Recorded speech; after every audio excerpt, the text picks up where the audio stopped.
पाठ 12 तोत्तो-चान। तोत्तो-चान की शिक्षा दीक्षा जापान के एक विद्यालय तोमोई में हुई थी। उसके संस्थापक सोसाकु कोबायाशी थे। वे विद्यालय के हेडमास्टर भी थे। इस विद्यालय में लगभग 50 बच्चे पढ़ते थे। तोत्तो-चान यासुकी चामामोतो से अपने विद्यालय के पहले दिन ही मिली थी। उसे यासुकी की चाल बड़ी अजीब लगी थी। वह अपने पैरों को घसीटते हुए चल रहा था। पहले तो उसे लगा कि वह जानबूझकर इस प्रकार चल रहा है, लेकिन जब उससे नहीं रहा गया तो उसने यासुकी से सीधे ही पूछ लिया था कि तुम ऐसे क्यों चलते हो। यासुकी ने अपनी कोमल आवाज में बताया, मुझे पोलियो हुआ था। पोलियो शब्द तोत्तो-चान ने पहली बार सुना था। यासुकी ने उसे बताया कि उसकी टांग ही नहीं बल्कि उसका बायां हाथ भी खराब है, जिसे देखकर तोत्तो-चान चिंतित हो उठी थी, लेकिन अपनी उत्सुकता पर कुछ शर्मिंदा भी हुई थी। तभी यासुकी ने हाथ बढ़ाकर तोत्तो-चान से मित्रता कर ली थी। इस मित्रता के बाद तोत्तो-चान में साहस बढ़ गया। उसने यासुकी को पेड़ पर चढ़ने का न्योता तक दे दिया। असल में विद्यालय के बाग में लगे पेड़ों को बच्चे अपना अपना निजी पेड़ मानकर उन पर चढ़कर बैठा करते और चलती फिरती सड़कें और आकाश को देखा करते थे।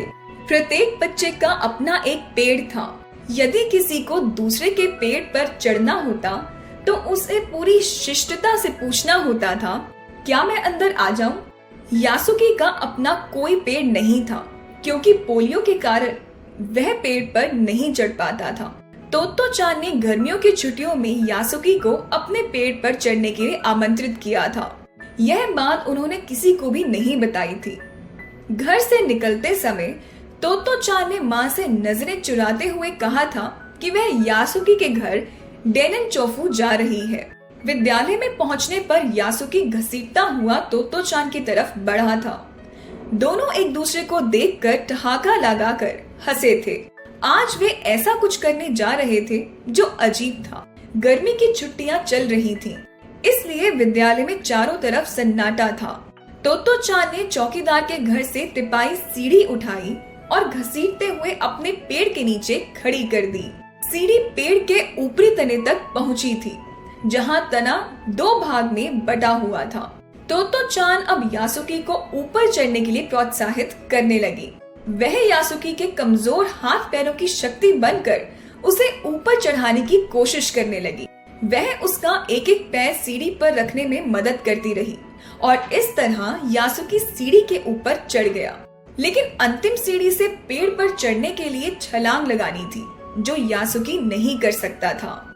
तोत्तो-चान की आंखें डबडबा आईं। फिर वह कुछ मन ही मन सोचकर यासुकी से बोली, तुम लेट जाओ, मैं तुम्हें पेड़ पर खींचने की कोशिश करती हूँ। उस समय यदि कोई उन्हें देख लेता तो जरूर चीख उठता, परंतु यासुकी को तोत्तो-चान पर पूरा भरोसा था और उसने बिना झिझके अपने शरीर को ढीला छोड़ दिया था।